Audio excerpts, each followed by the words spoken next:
کیوں کہ پتہ نہیں یہ میرے حق میں ہے یا میرے خلاف ہے، کیا پتہ۔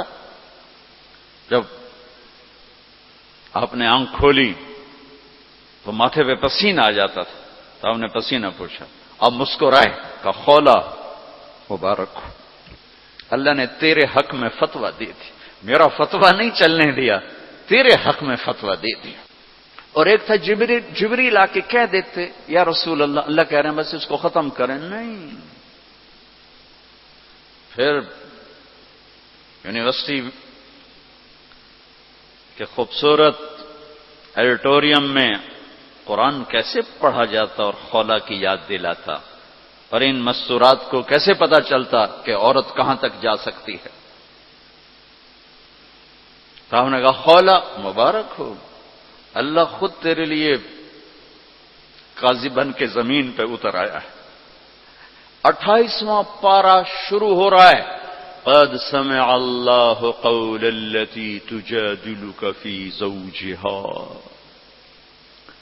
یہ بڑی عجب آیت ہے، ہاتھ جوڑتا ہوں بچوں، قرآن پڑھا کرو پڑھا کرو۔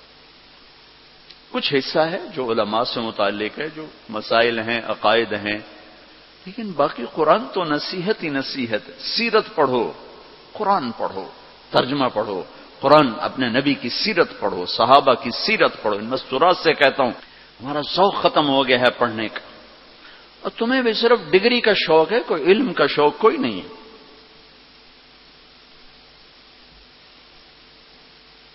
قد سمع اللہ قول التی تجادلک فی زوجها، اللہ اپنا نام لے کر آئے، ہم نے سنا نہیں کہا، رب نے سنا نہیں کہا، کہ اللہ نے سن لیا اس خاتون کا دکھڑا جو آپ سے اپنے خامند کے بارے میں عرض کر رہی تھی۔ وَتَشْتَكِي إِلَى اللَّهِ، اس کے اندر چھپا ہوا مضمون ہے۔ پھر آپ نے تو سنا نا، پھر آپ نے تو اس کے خلاف فتویٰ دے دیا، تو پھر اس نے اللہ کو پکارا، وَتَشْتَكِي إِلَى اللَّهِ، پھر اس نے اللہ کو پکارا۔ پھر اللہ نے کیا کیا؟ اللہ نے آپ دونوں کا مناظرہ سنا۔ پھر اللہ نے کیا کیا؟ ان اللہ سمیع بصیر، پھر اللہ تعالی نے اس خاتون کے حق میں فیصلہ دے دیا اور اس طلاق کو ختم کر دیا۔ ایک بگڑی ہوئی قوم کو اس مقام پر پہنچایا کہ آسمان کی وحی بھی ان کے لیے اترنے لگی۔ یہ رہبر ہیں، یہ قائد ہیں، یہ محمد مصطفیٰ ہیں، یہ محمد ہیں، یہ احمد ہیں، یہ ماحی ہیں، یہ حاشر ہیں، یہ عاقب ہیں، یہ فاتح ہیں، یہ خاتم ہیں، یہ ابو القاسم ہیں، یہ طہ ہیں، یہ یاسین ہیں، یہ مزمل ہیں، یہ مدثر ہیں، یہ شاہد ہیں، مبشر ہیں، نذیر ہیں، داعی الی اللہ ہیں، سراج منیر ہیں۔ او میرے عزیزو، تمہیں خبر ہی نہ ہو کہ ہمارا نبی کون ہے تو انسانیت سیکھو گے کہاں سے؟ تمہیں خبر ہی نہ ہو کہ قرآن کیا کہتا ہے تو انسانیت آئے گی کہاں سے؟ ہمیں یہ خبر ہی نہ ہو کہ اللہ کون ہے تو ہمیں انسانیت آئے گی کہاں سے؟ اللہ تمہیں اونچے مقام دے، دنیا کی بھی آخرت کی بھی۔ آپ کا عالی کردار ہونا ہمارا سرمایہ ہے، آپ کا فقیر ہونا کردار کے لحاظ سے، تو ہمارا فقیر ہونا کردار کے لحاظ سے یہ ہمارا زوال ہے، ہماری ہلاکت ہے، ہماری تباہی ہے، ہماری بربادی ہے۔ ہر مقام پر جب صحابہ نے رومیوں کو شکست دی تو آخر ہرقل، جس کو ہم ہرکلیس کہتے ہیں، ہرقل قیصر، اس نے ایک میٹنگ بلائی انطاکیہ میں۔ سارے سرداران، سالاران اور سارے علماء ان سے کہنے لگا مجھے ایک بات کا جواب دو، ہر میدان میں ہمیں شکست ہے، کیا وہ زیادہ ہوتے ہیں ہم تھوڑے ہوتے ہیں؟ تو انہوں نے جواب دیا نہیں، ہر میدان میں ہم ان سے کئی گنا زیادہ ہوتے ہیں اور وہ بہت تھوڑے ہوتے ہیں۔ تو پھر شکست کیوں ہے؟ چونکہ اس وقت تو افرادی مینول پاور تھی، آج تو ٹریگر ہے. تو پھر ہمیں شکست کیوں ہے؟ تو سب خاموش ہو گئے. کہ میں پوچھتا ہوں ہمیں شکست کیوں ہے؟ تو ایک ان کے عالم کھڑے ہوئے، ایک پادری، کہ اگر اجازت ہو میں بتاؤں. کہا ہاں آپ بتائیں. کہ اس کی شکست کی وجہ یہ ہے کہ ہم شراب پیتے ہیں، ہم زنا کرتے ہیں، ہم ظلم کرتے ہیں، کوئی کمزور جرم کرے تو ہم پکڑتے ہیں، کوئی طاقتور جرم کرے تو ہم چھوڑ دیتے ہیں. تو کیسر نے یوں سر جھکایا. اور وہ کیا کرتے ہیں؟ کہ وہ پاک دامن ہیں، پاک باز ہیں، راتوں کو مصلے پہ روتے ہیں، دن میں روزے رکھتے ہیں، ان کا بڑا بھی جرم کرے تو اسے سزا دیتے ہیں، ان کا طاقتور بھی جرم کرے تو اس کو عدالت کے کٹہرے میں کھڑا کرتے ہیں. تو قیصر کہنے لگا ان کنت ما تقوله حقا، تو جو کہہ رہا ہے اگر یہ سچ ہے، فسيملكون ما تحت قدمي هاتين، تو پھر وہ اس میرے تخت کے بھی مالک بنیں گے، میرے اس تخت کے بھی مالک بنیں گے. میرے عزیزو، ہم قحط شدہ ہیں. اخلاق، کردار، انسانیت، محبت. اپنے 24 گھنٹے کے اوقات میں ایک نماز نہ چھوڑو. پھر اب لڑکے لڑکیاں اکٹھے پڑھتے ہو، اپنی نظر میں حیا کا سرما لگا کے رکھو. نظر کا حیا بہت بڑا زیور ہے، اور نظر کی آوارگی بہت بڑی آوارگی ہے. دلوں کو تباہ کرنے کے لیے اس سے زیادہ خوفناک کوئی چیز نہیں ہے، اور دل کو روشن کرنے کے لیے اس پردے کو جھکانے سے زیادہ کوئی چیز نہیں ہے. جس کی نظر نیچے ہوتی ہے پوری دنیا کے شیطان مل کر اسے گمراہ نہیں کر سکتے. جس کی نظر اٹھ جاتی ہے پوری دنیا کے جنید بغدادی اس کے دل کو پانی نہیں لگا سکتے اور اس کے دل کو نرم نہیں کر سکتے. آنکھوں کے غلط استعمال سے جو زہر اندر جاتا ہے اس کا کوئی تریاق کوئی نہیں ہے.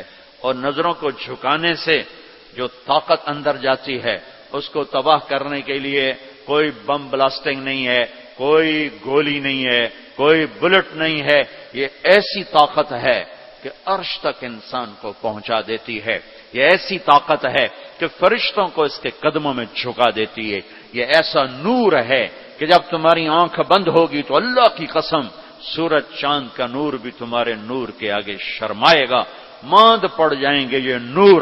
اگر تمہیں اللہ نے آنکھوں کا نور دے دیا، اگر تمہیں آنکھوں کا حیا دے دیا، دنیا کے سارے ابلیس تمہیں گمراہ نہیں کر سکتے. عمیر بن حبیب روم کی قید میں آئے تو رومن 10 آدمی تھے، 9 قتل کر دیے. یہ بڑے خوبصورت تھے، لمبے چوڑے تھے، تو اس کو ایک رومی سردار نے اپنا غلام بنا لیا.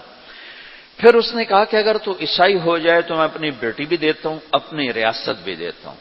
تو انہوں نے فرمایا کہ سارا ملک عرب بھی دے دے اور ملک روم بھی دے دے، میں ایک پل کے لیے بھی اپنا دین نہیں چھوڑ سکتا.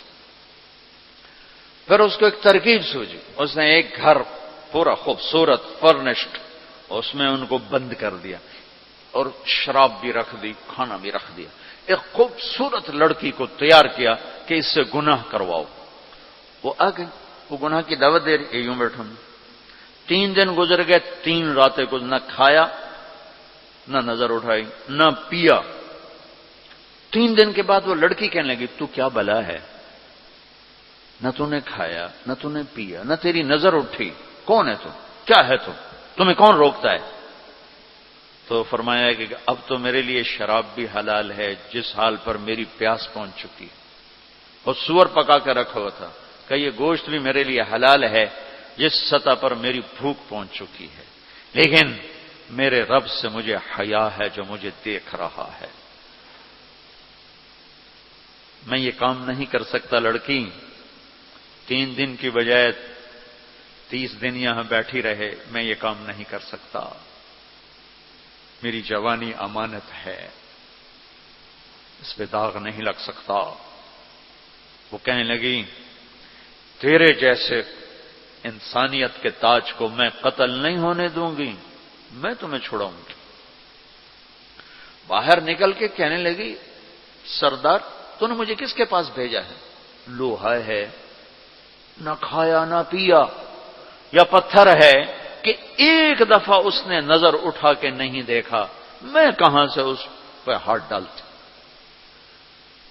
اور پھر رات کو آئی، ایک تھیلے میں کچھ کھانا اور ایک مشکیزے میں تھوڑا پانی، اور اس کو چپکے سے نکالا، کہا کہ یہ دیکھو تارا، قطب ستارہ دیکھا، کہ اس کو یہاں رکھنا کندھے پر اور چلتے رہنا، رات کو چلنا دن میں چھپنا، اگر اس کو تم نے اس سیدھے کندھے کے ساتھ رکھا تو ایک دن تم عراق پہنچ جاؤ گے۔ یہ کردار تھا جس نے صحرا نشینوں کو کیسر اور کسرا کے اوپر جھنڈے گاڑنے کی طاقت عطا فرمائی، توفیق عطا فرمائی اور قوت اور قدرت دی۔ اپنی 24 گھنٹے کی زندگی میں تمہاری ہاسٹل لائف ہے، پارٹیاں نہ بنو۔ میرے دیش کو مذہبی نفرت نے بھی برباد کیا ہے اور سیاسی نفرتوں نے بھی برباد کیا ہے، سارا ملک زوال کا شکار ہے۔ میں سیاستدانوں کا صرف گلہ نہیں کرتا ہوں، میرا تو ریڑھی پہ سیب بیچنے والا بھی بددیانت ہے، خائن ہے، تو میں سیاستدانوں کا گلہ کیا کروں؟ میں افسران کا، بیوروکریسی کا رونا کیا رہوں؟ ہمارا تو چپڑاسی بھی بددیانت ہے۔ اللہ اس کے رسول کی غلامی کو ڈھونڈو ڈھونڈو، مذہبی نفرتوں کا شکار مت ہو۔ ہماری نسلوں میں بڑے دکھ سے یہ باتیں کہہ رہا ہوں کہ جیسی نفرت میں نے پاکستان میں دیکھی ہے مذہب کی، پوری دنیا میں کہیں نہیں دیکھی۔ مذہب کا اختلاف کب نہیں تھا؟ میرے نبی کی موجودگی میں صحابہ میں اختلاف تھا، نبی کی موجودگی میں اختلاف تھا، اختلاف ختم ہی نہیں ہو سکتا۔ محبت کرنا سیکھو، محبت کرنا سیکھو، محبت کرنا سیکھو۔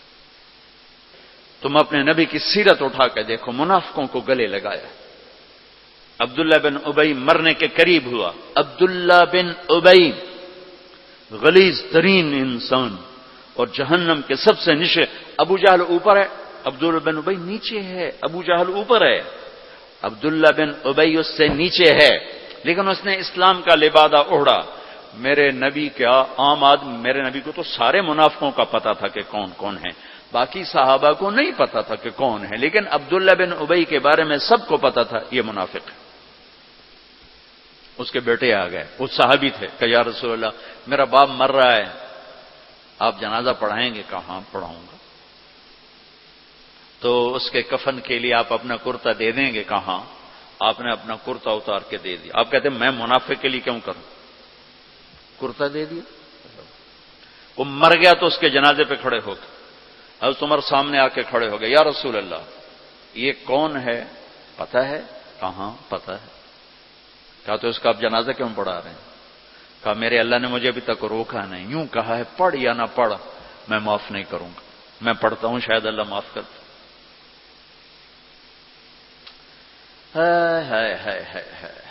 ایک جگہ تھا وَإِن تَسْتَغْفِرْ لَهُمْ 70 مَرَّةً فَلَن يَغْفِرَ اللَّهُ لَهُمْ، اے میرے نبی 70 دفعہ پڑھ دے جنازہ میں پھر بھی معاف نہیں کروں گا۔ تو میرے نبی نے فرمایا ہے اگر میرا اللہ کہتا کہ اے میرے محبوب اگر آپ 70 دفعہ ان کے لیے دعا کریں گے جنازہ میں معاف کر دوں گا، تو آپ نے کہا میں اس کم وقت کا 70 دفعہ جنازہ پڑھا دیتا، اس کے امتی ہو کر سلام کا جواب نہ دیں، ایک دوسرے کے پیچھے نماز نہ پڑھیں اور کفر کے فتوے لگائیں، اور آپ نے پڑھا دیا اور فرمایا ابھی مجھے اللہ نے روکا نہیں، اختیار دیا ہے شاید بخشا جائے۔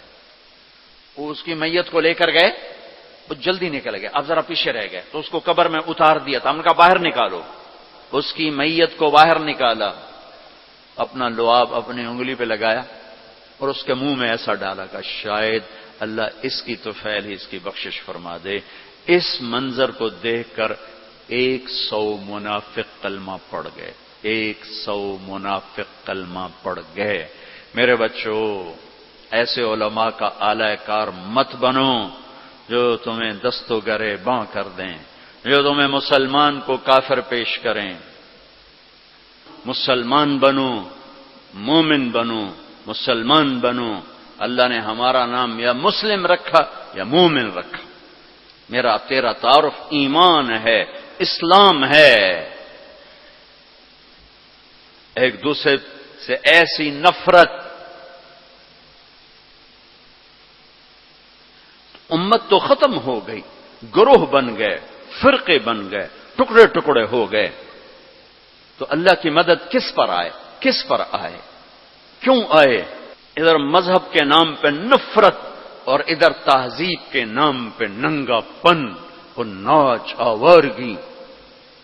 کدھر اللہ کی مدد آئے؟ مسلمان بن کے رہو اپنے حوصلوں میں.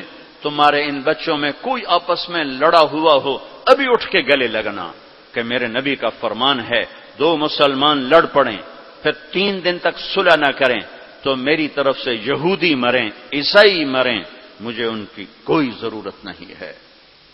اور ہر پیر اور جمعرات کو اللہ کی بارگاہ میں اعمال پیش کیے جاتے ہیں. اعمال پیش کیے جاتے ہیں. جب 2 مسلمان، 2 عورتیں، 2 مرد، 2 نوجوان، 2 لڑکیاں، 2 لڑکے، 2 بھائی، 2 پڑوسی آپس میں لڑے ہوئے ہیں، سلام دعا نہیں ہے، تو اللہ تعالیٰ فرماتے ہیں ان کی فائل واپس کرو، میں اس پر نظر رحمت نہیں ڈالوں گا. جب تک یہ توبہ نہیں کرتے مجھے ان کا کوئی عمل قبول نہیں ہے.